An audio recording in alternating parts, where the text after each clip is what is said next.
us to really do to start to try to zero in on our own passions? I know you do work to help people create with intention and kind of the next phase of their life. What if I say I'm a host of this podcast and I'm like trying to zero in on my passion, and you can tell me, what do I go do as soon as we stop? What should I do?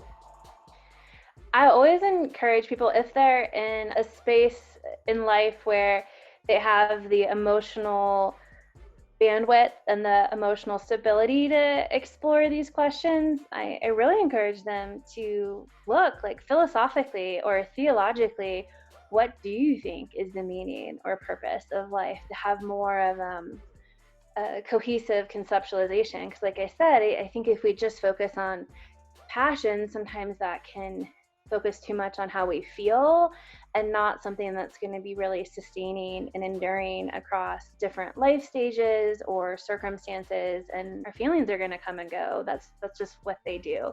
So I encourage a pretty intense cognitive engagement in this process. What do you really believe and why? And again, like, you have to be in a pretty good space to do some of that, because it's really destabilizing, disorienting, dysregulating work if you're diving into it. And then a little bit more concretely, we talk a lot about the acceptance and commitment therapy, ideas of values and commitment to action, with the idea of, do you have a really clearly defined idea of what your values are in life, and are most of your choices on a day-to-day and week-to-week basis lining up with your values?